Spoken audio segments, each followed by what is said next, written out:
All right. Well, welcome everybody to our event tonight. I'm Julie. I'm the events manager at Roundabout Books. I am so grateful to everyone who's joining us tonight. We all have been maybe zoomed out a little bit over these last couple of months, so it means even more that you're taking the time to be with us virtually like this. I want to remind everybody that the store is open right now. We are following all of the governor's guidelines when it comes to how many people can be in the store, the cafe, etc. But we want to remind everybody that we're here, we're selling books, we're so grateful to our community. Our Small Business Saturday this year was the best day the store has done since it opened, and we couldn't have done it without the people who are so loyal to our store, and it's just such an amazing feeling. So if you're needing to get a copy of Placed or any other book as a gift, please give the store a call, come by. We take orders over the internet. We are still also doing our owl delivery, which is $1 in town. It'll get dropped off to your house, wrapped up in gorgeous paper with a little stamp on it. But I just want to remind everybody again, like I said, Roundabout is open. We're going to stay open as long as we can, as long as it's safe, and we just really appreciate everybody who's come in. So this event tonight is so fun. I'm really excited. I heard about this from Ellen and Irene, I want to say like almost a year ago. So it's really fun to see this finally come up. So tonight we're going to be talking about the book Placed, an Encyclopedia of Central Oregon, Volume 1. The editors of this book are Ellen Santasiero and Irene Cooper, and we have 5 people reading it from it tonight. I do want to start with a little bit of an explanation of the book, and then we'll get into the reading. So Ellen or Irene, whoever wants to go first, kind of give us a background of how the book came to be. Here. Oh, Irene's unmuted. Okay.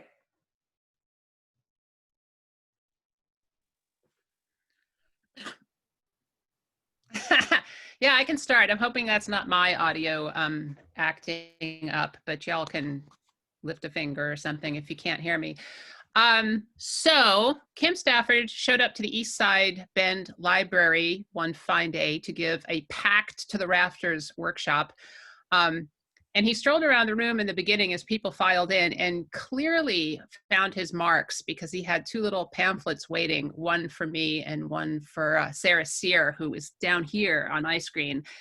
And he was seeding the idea of local communities in Oregon. Of course, he was acting poet laureate, of local communities kind of doing this idea of the encyclopedia of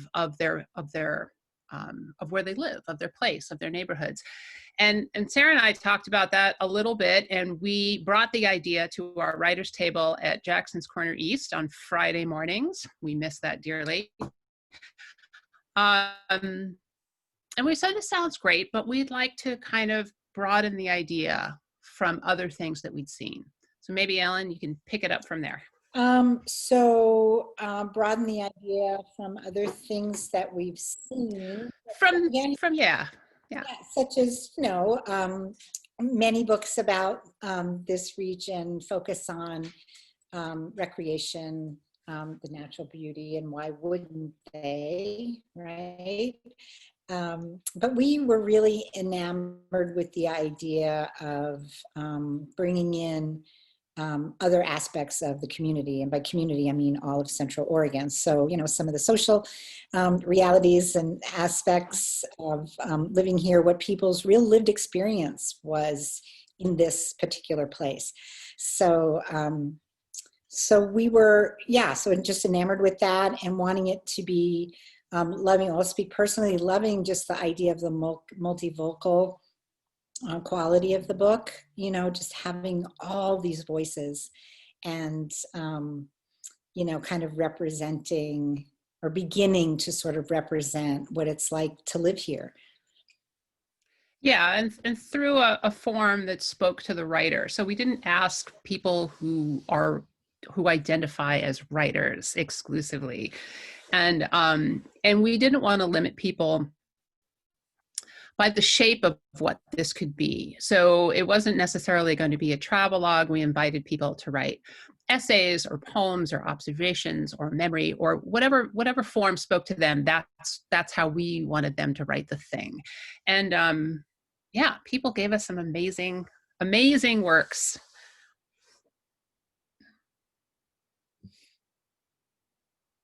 Oh, good. It's nice to see people sitting together. I'm just going to say that right now on a couch, because this, this is not a thing. Oh, all right. Well, all right. Well, I think that's a great segue into, let's go ahead and start our reading. So first up is going to be Anastasia Lugo Mendez. So let me make sure you are unmuted. And there you go. Go ahead.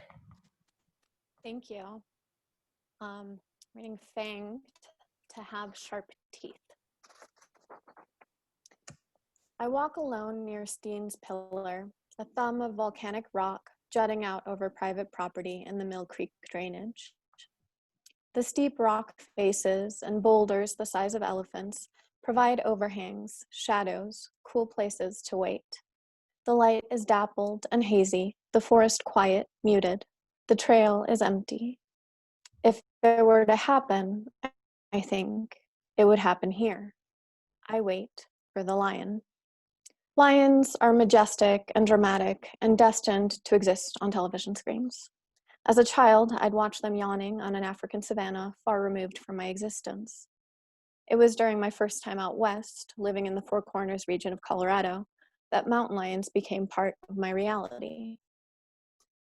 The warnings posted on bulletin boards at work warned me to be large, to stand my ground. Look them in the eye and don't run. I lived where I worked, in a storage shed converted to fit 4 bunk beds, 3 of which remained empty. I slept in one and piled the others with the belongings I could fit into a suitcase. In the evenings, I sprayed peppermint tea around the room, having heard spiders despised the smell, believing in it as a sort of magic, a protective charm against a host of new dangers. In my previous home in New York City, I'd been afraid of third rails and muggings, car accidents, and the looming shadow of terrorism. The list of threats here was different, wild and primal. Lions, black widows, scorpions, snakes that sun themselves on trails.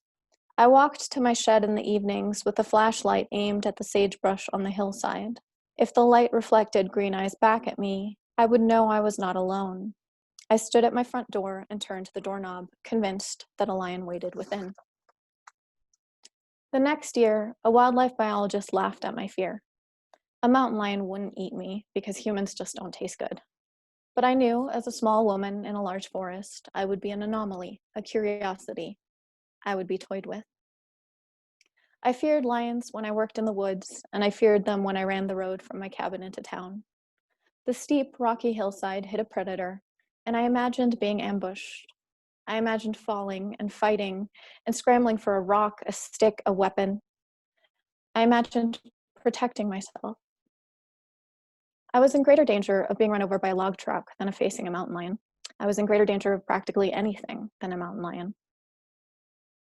It's been almost a decade since I stood at the door of my home and feared a lion within. I've yet to see one, but I haven't stopped looking. When I hike, a near daily occurrence on my job, I glance over my shoulder, peering up at the trees, into the shadows. I remind myself that I would not taste good. I am not that much of a curiosity. I am not worth a lion's time. This has never stopped my fear. There will be a day that I am hurt. It may be in a car accident, or after a fall, at the hands of a stranger, or at the hands of someone I trust. It may happen with intent or without, in an instant or building up with the slow step of time.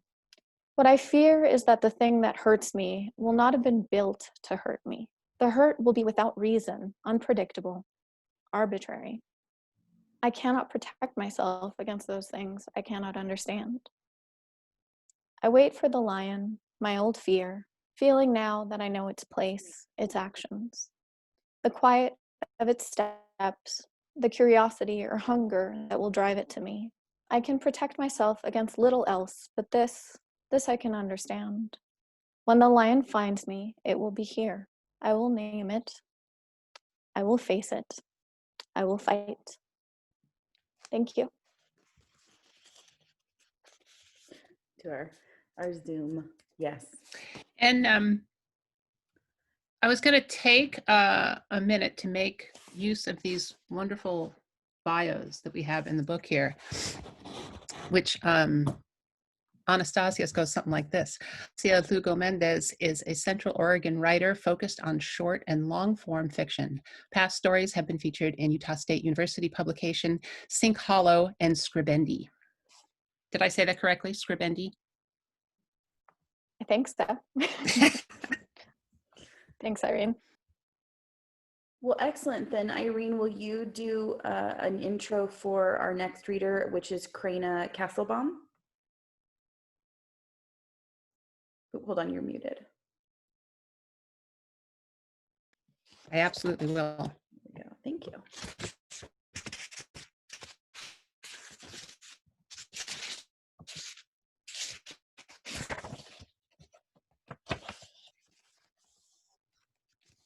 As soon as I find it. Goodness gracious. Krana, where are you?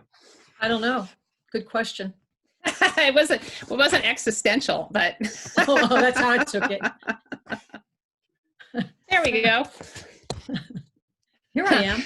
Krana Castlebaum, my good friend, dedicated poetry instigator, has been a passionate facilitator of creative self-expression for over 30 years. She writes poetry, offers monthly poetry play shops, publishes Poem of the Month, and collaborates with other creatives to enrich the Central Oregon community she calls home. Find her at krana@clearlenscoaching.com. Thank you. Excellent. We'll turn it Without over to further ado. Street poetry instigations are initiated outside of contexts where poetry is traditionally read or heard. Short poems are offered to passersby in public places, thereby exposing a broad cross-section of folks to poetry. This public service is undertaken by a poetry instigator who's moved by three passions. 1, reading, writing, or sharing poetry. 2, making offers of poetry sans expectation of recipients. 3, engaging in spontaneous encounters with strangers. Anyone of like mind can commence to instigating.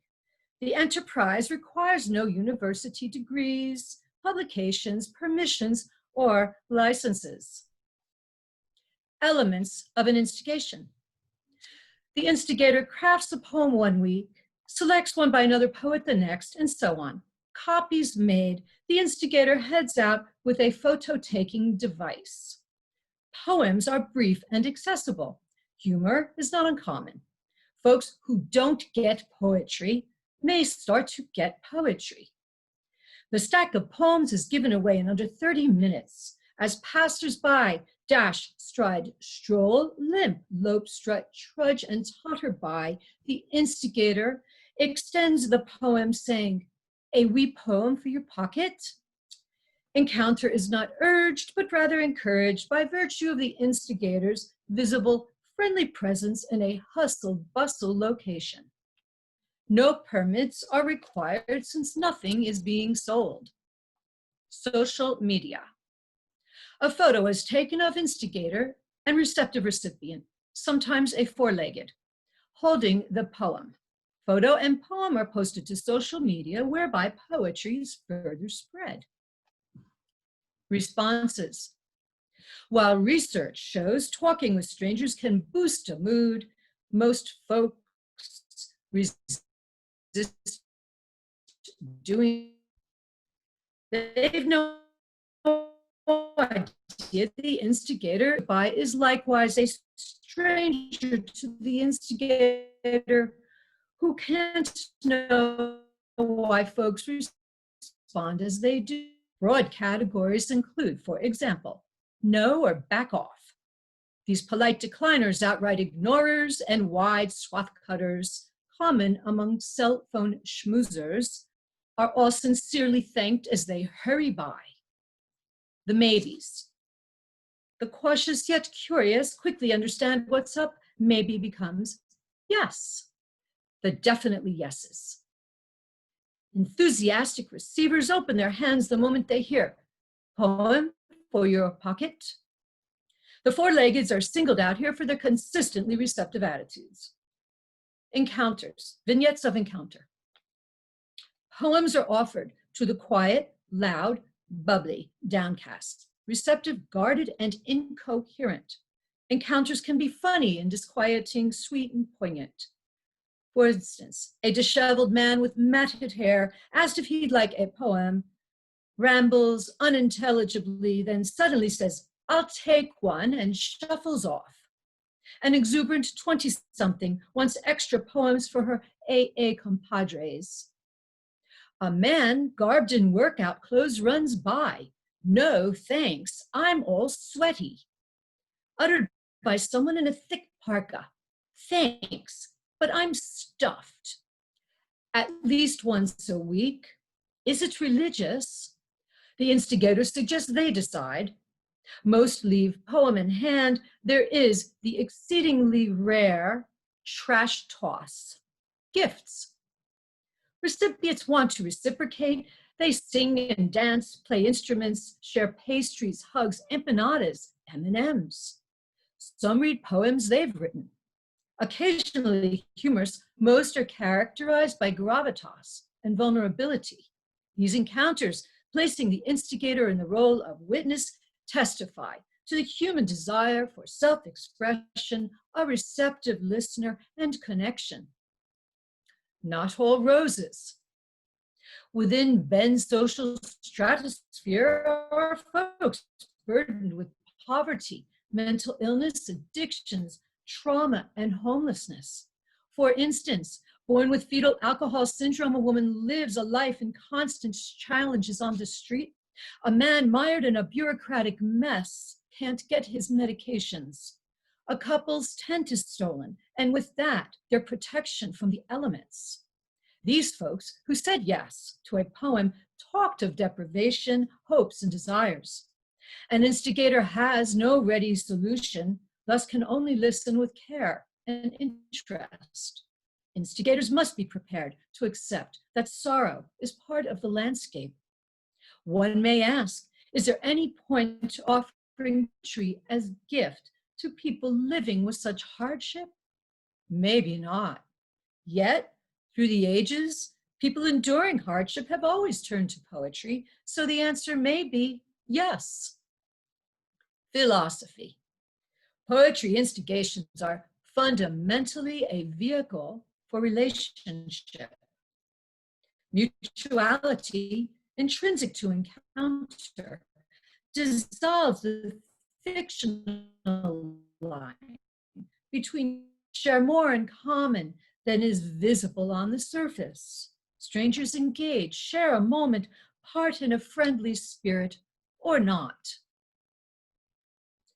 A man sings nearby, guitar case open for money. Offered a poem in gratitude for his music, he retorts loudly, "I need money, not a damn poem." Nothing to be done. As the instigator walks away, he continues yelling at no one in particular. Who can tell when a bear will be unwittingly poked? It's a risk one takes. In the wake of a single act, unseen ripples can move the heart. The instigator wonders to this day, where is he now? Thank you, darlings. Cheers. Yes, thank you for that. All right. Well, next up we have Mike Cooper. So Irene, if you wouldn't Oh, mind. Ellen, you better take that one, Ellen. I need to. Okay. All righty. Mike Cooper. Mike Cooper, my friend, holds an MFA from Oregon State University. He is president of the Central Oregon Writers Guild and teaches writing at Central Oregon Community College and OSU-Cascades, as well as creative writing workshops at the Workhouse, a local artist collective, the Deschutes Public Library, and COCC Community Learning. Mike. Thank you. Irene doesn't want to talk to me because we're not talking to each other because we've been stuck together for 300 days. No. We love each other. So we're on page 75. There's a quote on the page before that says, it's from Gail Pemberton, that says, "When I lived in Oregon, I couldn't handle the scale of the West. The mountains were just too massive, too powerful. They were only for the wanderings of the gods, not for human me." So this is letter K. K is for keep, a noun, the strongest and securest part of a medieval fortress. The castle. The Oregon Badlands was declared a national wilderness area by Congress in 2009. The Badlands is home to a variety of desert-dwelling fauna, stunning wildflowers, and ancient junipers. Visitors can explore the unique rock formations formed by the area's main lava flows and possibly find traces of human history.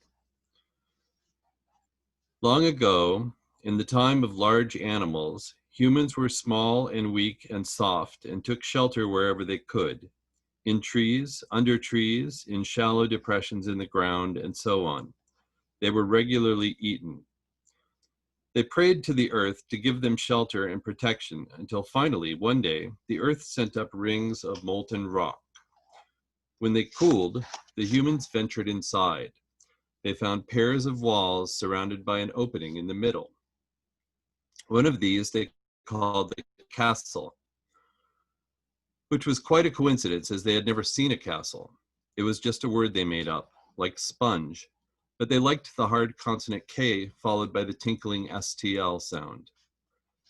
And then it rained and rained, and the opening in the middle of the castle filled with water and became a lake, which attracted a friendly dragon who used its fiery breath to heat up the water, so it was really nice to sit in on cool evenings with a cocktail and look up at the stars. The large animals tried to get inside the walls to eat the humans, but the humans threw rocks at them and called them names, and the dragon spewed fire to scare them away, occasionally igniting a random juniper tree. The standoff between the animals and the humans got boring. The animals couldn't get in to eat the humans, and the humans grew weary of so much safety. So they eventually tamed the beasts, invented the wheel, and left for the coast. The lake dried up, but the dragon awaited the humans' return. After many years, it died of loneliness. If you go, park at the Flatiron Rock Trailhead near mile marker 16 on Highway 20 and follow one of the two trails, Flatiron Rock or Ancient Juniper, to Flatiron Rock.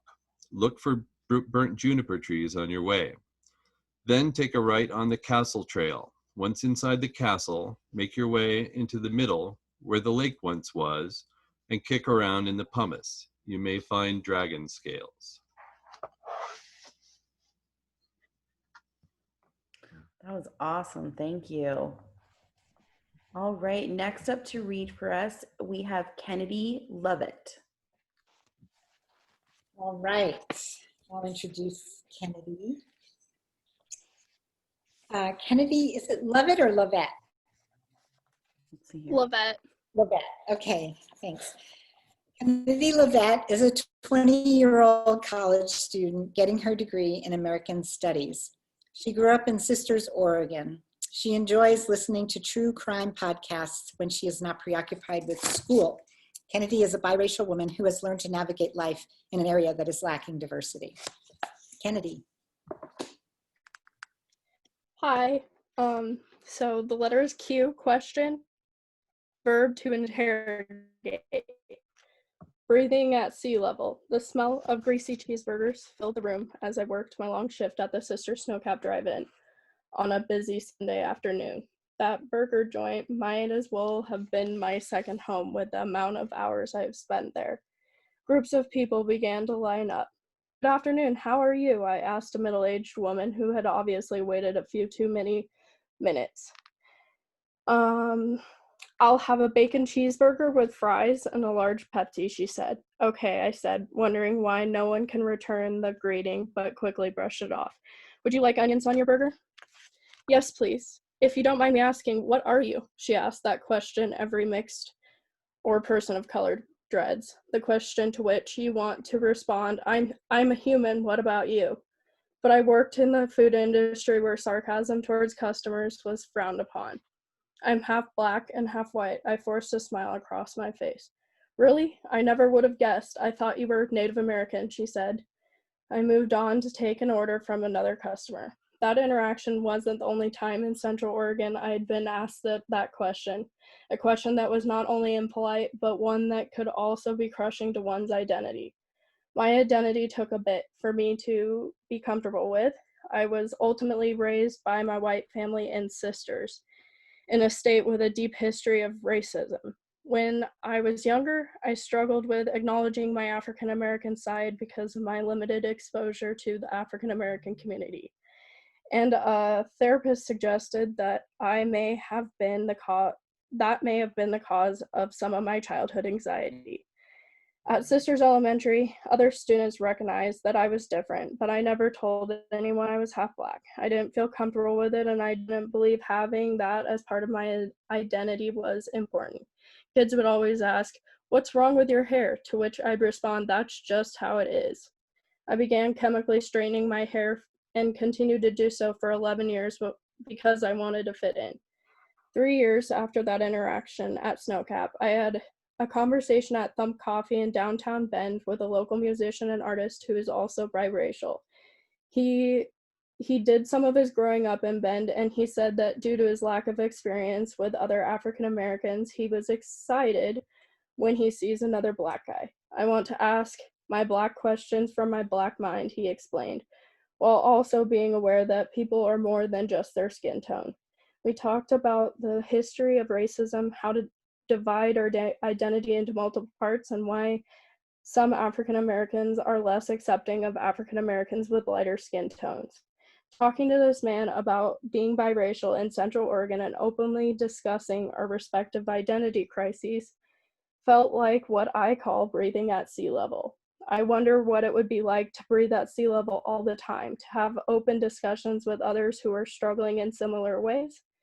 And not just one-on-one conversations, but a worldwide conversation that helps us accept each other through understanding each other's struggles. It's taken me years to claim half my identity, and I still deal with microaggressions, but it's part of who I am, and I wouldn't change it for the world.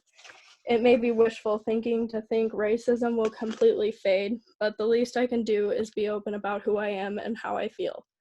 Breathing at sea level feels like being in a nice coffee shop filled with people who converse and normalize and validate each other's feelings and findings about their identities. The smell of dark roasted coffee drenching the air. Wow, thank you so much for sharing that with us, Kennedy. So next up we have Sarah. Sarah, I'm going to say Sear. Let's see here. All right. Go for it, Irene. Going. Sarah Santasiero work has appeared in Newsweek, the Boston Globe, Boston Magazine, Cosmopolitan, Art News, and Brevity. She began a daily writing practice in 2014 after reading Natalie Goldberg's Writing Down the Bones. Since then, she's studied extensively with Goldberg, including a year-long writing intensive at the Upaya Zen Center in Santa Fe, taught in collaboration with author Robert Wilder. Hello, Sarah. Good to see everyone. Oh, original. Adjective, independent and creative in thought or action.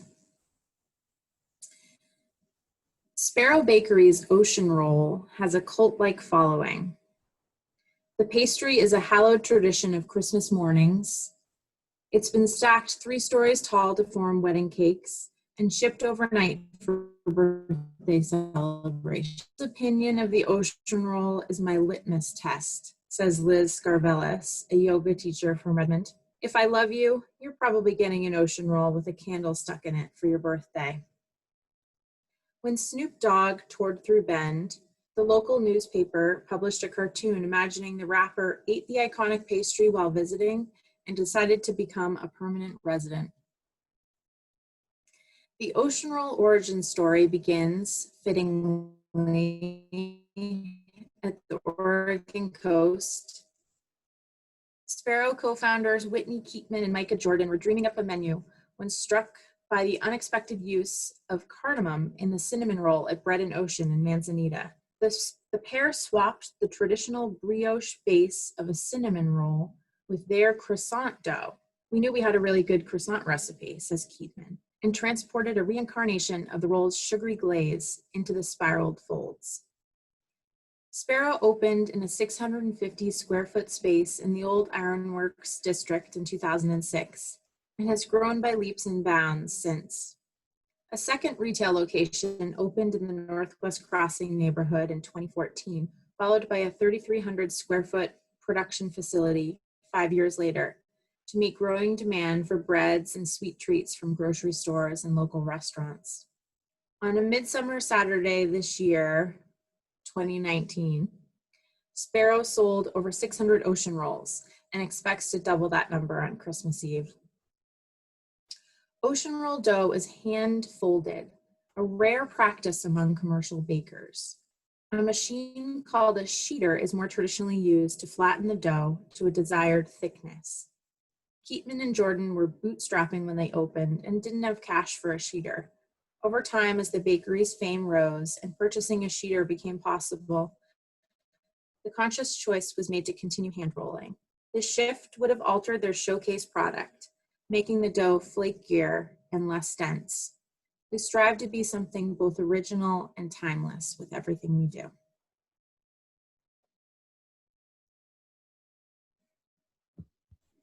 Awesome. Thank you so much for sharing that.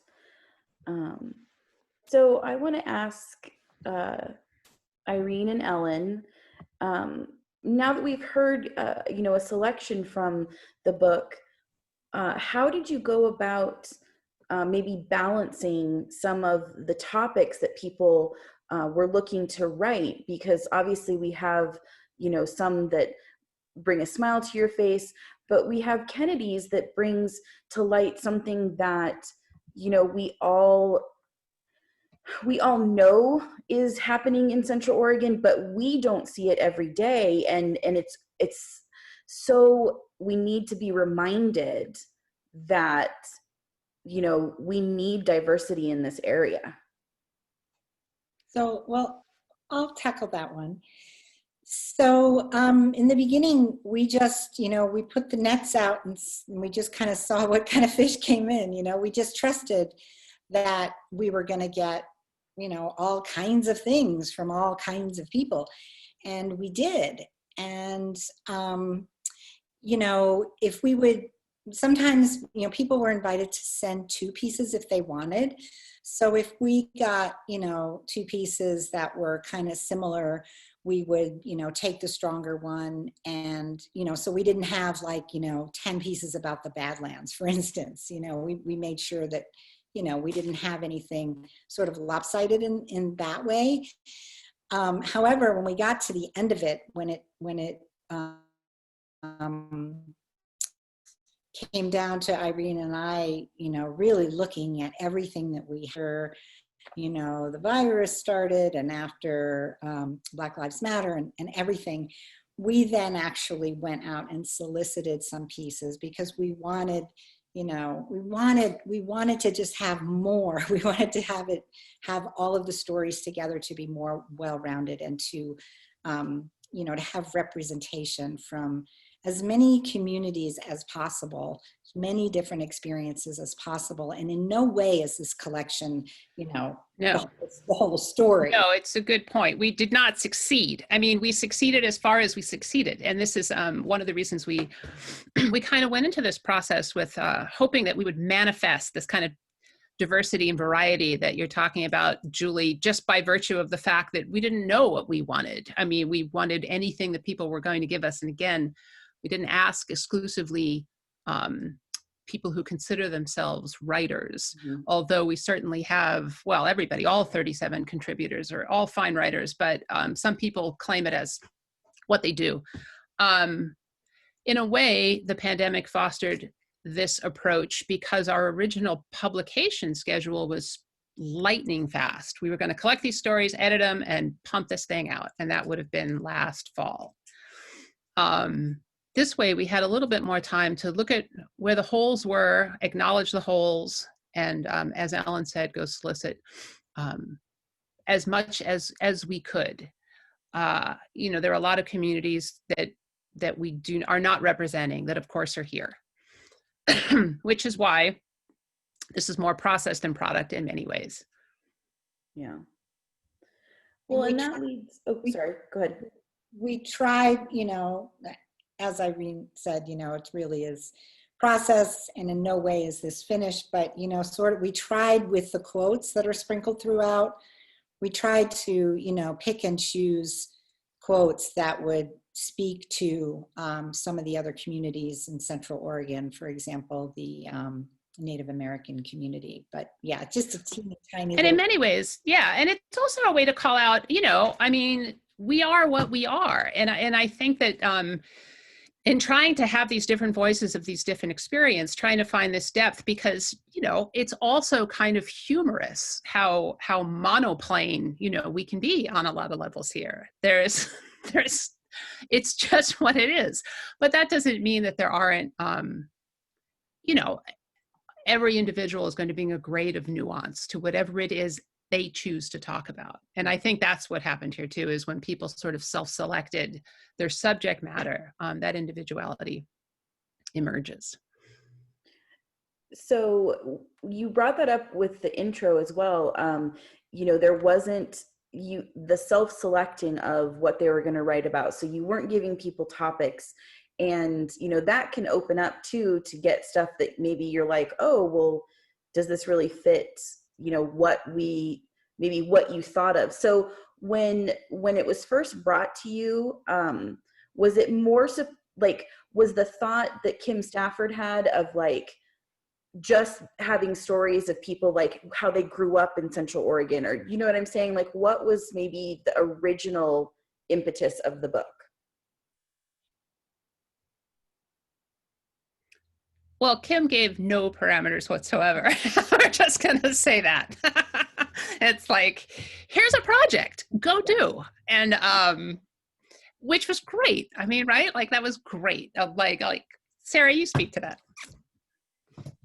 Oh, I wanted to ask, I'm curious if you, Ellen and Irene, have you reached out to Kim? Yes. Okay. Ellen Good. has. He's Okay. agreed to review it. He's going to review it for us. Oh, great. Oh, that's great. And I would like to, I mean, Julie, if you are willing to, I'd like to put it out to our readers, particularly our readers that we had tonight. So what that process was like for them. Here's a thing, do what you want. Like, not everybody likes that as an instruction. Yeah, absolutely. I'd love to hear from some of our writers. Feel free to unmute yourself, or, you know, put your little raised hand, but let's hear from some of the people who read and what it was like to write your story.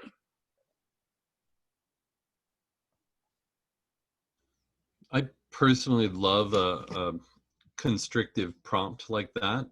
Here, just do this. And as soon as it was mentioned, I decided on what it was that I was going to write about, and then I just played around with it for a while. So it's always, I think, you know, Sarah provides us with our prompts in the email. If you don't get those, you should sign up for them on Sarah Sears' website. But I love having prompts. I love having restrictions. It makes the writing so much more. Alex, is it left brain or right brain that I'm shooting for here? The left brain is the restriction, and the right brain is the creativity, maybe. Yeah. We don't know what's left and right on Zoom. This is Zoom. That's math. No math. Let's see here.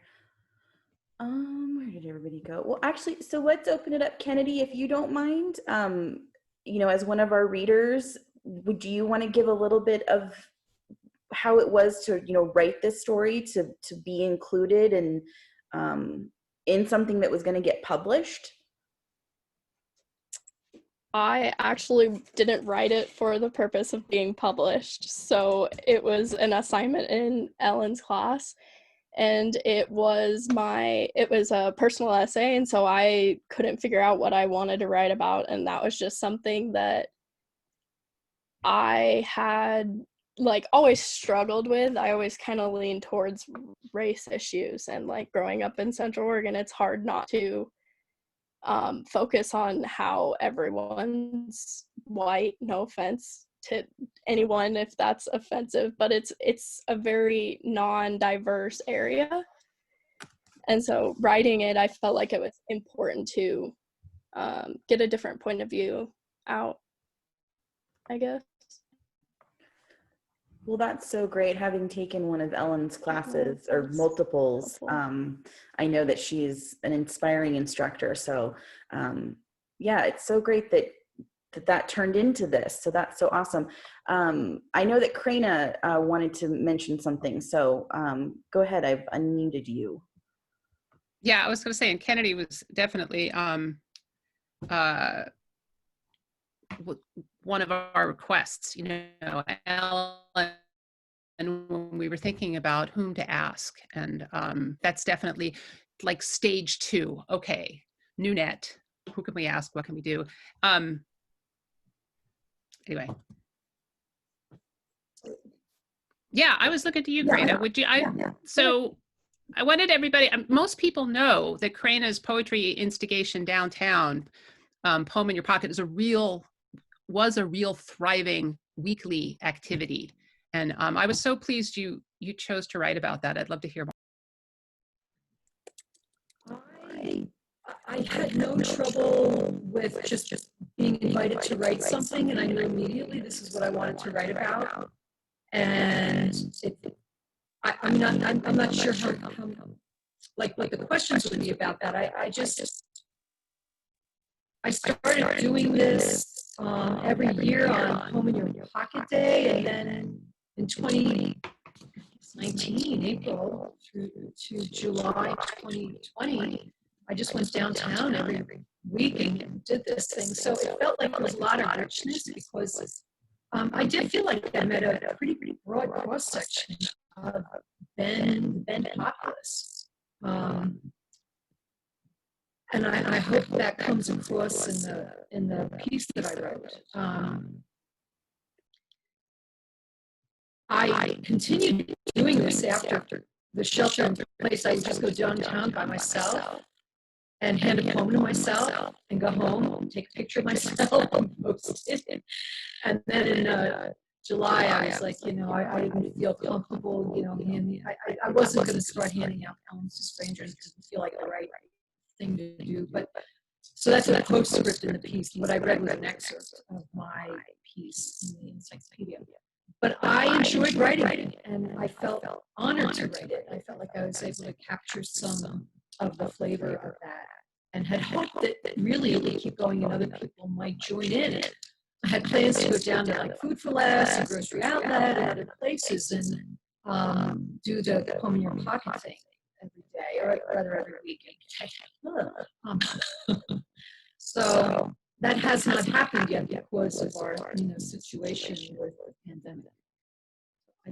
I don't know. I guess that pretty much covers the thoughts that I had going into this. I was excited about it. Is my video funky? Can you guys hear me? You look fine. We did just have a little bit of an audio issue, but I think it's going to straighten itself out. Okay. So let's go ahead and open it up to other questions. So if you're familiar with Zoom, there's a raise hand function in the chat window that you can do to let me know if you have a question for our reader or our speakers or our editors, or you can put it in the chat and I can say it. So let's go ahead if anyone has any questions. Well, Julie, there's a question in the chat to me, so I can go ahead and address that. Okay. The question is, once you receive the diverse stories, it must have been difficult to organize them as a book. How did you decide on an alphabetical approach with such a variety of topics? Ha ha ha, that was the fun part, right, Irene? It was fun. It was tremendous fun because we decided we just didn't care about alphabetizing anything, and we were going to assign what letters. It was editorial choice, what subject got what letter, which was when it really came down to crunch time and the work got a little harder. That was a great source of joy for both of us. I will say the quotes are Ellen's stroke of genius. I was thrilled by the idea, and she went out and hunted those down and sifted through them, which was no small feat. But we had a delightful time thinking about different ways we can think about these subjects. So, for example, Michael's was entitled The Castle, which of course, C for Castle, C for Cooper, everyone knows that. But there are other ways, there are other words and other ways and other choices. So that became keep in the sense of, the many definitions of keep, what it is to be in a keep, to keep. So we just tried to expand a little thinking around the pieces, because initially they were supposed to be flash pieces, 500 to 800 words, and we did abandon that fairly quickly. And also we knew, there are 26 letters in the alphabet, so we knew we wanted at least one piece per letter. Yeah, and more math. And so we did that, and then, then when we obviously have more than 26 pieces, then we just looked at them and we go, oh, let's have another B, let's have another X, whatever it was. And it was just fun to, as Irene said, just to kind of do this free association, castle, keep, oh, that would be K. So we had a ball with that. What else? Karen wants to know, where can a proud mom get a copy of the book? Julie, I'll let you answer that. Yeah, so we would love it if you would shop with Roundabout Books. Our website is roundaboutbookshop.com, or you can give us a call at the store. It's 541-306-6564. We'll ship to anywhere in the country. We have copies. If for any reason we run out, we will get more from Ellen or Irene because, local. And we also are able to, like I said, we have porch delivery for the local area. So if you call and grab a book or, pay for it over the phone, we'll literally drop it off on your front door. I think we're doing once or twice a week right now, wrapped up with a little bow. Yep, you have all of your... There are more. I have more. I love Owl Delivery. Owl Delivery, I should be your spokesperson for Owl Delivery. I actually do it sometimes, and it's really fun. And Cassie always laughs at me, but I put on, as Kennedy mentioned, I am a murder podcast fiend. So I'm listening to my murder podcast while I'm delivering books. And then I don't have to talk to anybody. It's great. So in the last couple of minutes that we have, if anybody else does have a question, like I said, pop it in the chat. But real quick, since it sounds like maybe there might be a volume 2, how can people submit their essay? Well, we have a dedicated Gmail, and we would be happy to accept queries. There are no immediate plans for volume 2, but if there were to be interest, it'd be fun to see how this idea expands even further than it went. I mean, I can't say I'm going to make, this thing is so beautiful to me. I mean, it's so beautiful. This cover art was done by our good friend, Bridget Lewis, whom I have worked with on several occasions, and we had some conversation with her.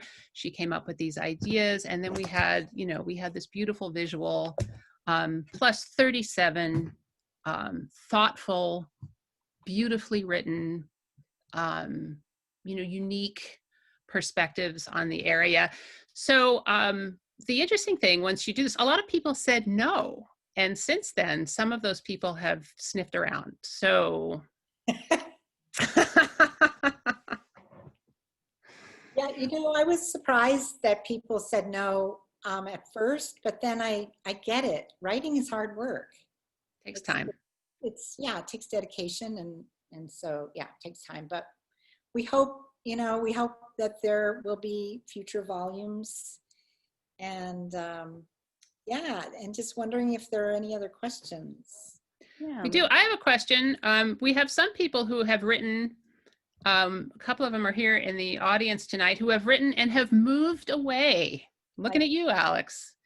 But I'm also, I'm thinking I wouldn't mind hearing about that business. People who lived here now, who didn't live here before. We have a smattering of that, but also people who have left. I would love to get that perspective as well. What do you miss? Or what do you not miss? But I think we have one, Danielle Goslin wrote a beautiful poem, and she was looking to continue her writing education and instead wound up traveling the world, taking care of animals in animal shelters from South America to Africa. Now, we have nothing to do with that, but I will say that she is having, hometown girl having these amazing experiences. So maybe a travelogue segment when we can travel again or think about traveling. Yeah. And I want to acknowledge that in the audience we have Alex Borgen. She has 2 poems. We have Marina Ritchie. She has a piece on the kingfisher. We have Siobhan Sullivan, who has a piece on the spadefoot toad. And we have Randy Workman, who wrote about rivering. He made up a new verb called rivering. River. Did I miss anybody else who wrote a piece who's here with us? I think that's everybody. So, yeah. So. That is so great. Thank you everybody for being here.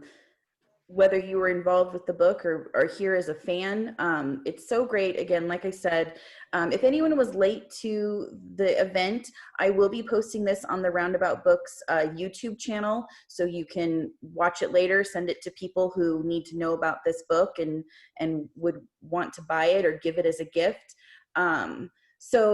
Just again, the bookstore is open right now, 10 to 6 every day. You can order through our website, order over the phone. Again, we love our community. The bookstore would not be in business without all of you, and it's a pleasure to work at a bookstore. As I mentioned before she got on here, Ellen was an instructor of mine when I went back for my bachelor's degree and then went on to get my master's, and working at a bookstore is basically the fruition of my life's goals. I love it so much. So, yeah, thank you again, everybody. Thank you, Irene and Ellen. Thank you to all of our readers and writers who have been here. Again, I'm going to plug the Central Oregon Writers Guild real quick. Mike Cooper, who is the president. But if you're a writer and you haven't joined yet, check it out, because the Central Oregon Writers Guild is really helpful to get your writing to maybe, so you want to submit it to something like this or another publication. So yeah, that's about all I have. Also, I wanted to say, coming up. Oops, sorry. No, go. It's Central Oregon Writers Guild meeting coming up this Tuesday at 5:30, and it's a members reading. So it's bring your own eggnog and snuggle back and listen to writers read. And Irene's going to read at that one. So I am going to read at that one. Also, several of you in this particular audience and others will be invited. We're going to do a little shindig at the end of January at the library also to celebrate this book after the new year. Awesome. And we'll keep y'all posted. Yeah, keep us posted on that. If anybody's looking for another fun event for the bookstore, next Tuesday the 15th, we have the official launch of a book called Cabin 135, author named Katie Eberhardt, and it's about Alaska, and it's going to be amazing, just like this one was. Love my Zoom events. So please, everyone, have a wonderful evening, great weekend, happy holidays, and we hope to see you in the store soon. All right. Thank you, Julie. Yeah, thank you. Thanks, Julie. All right, bye. Bye.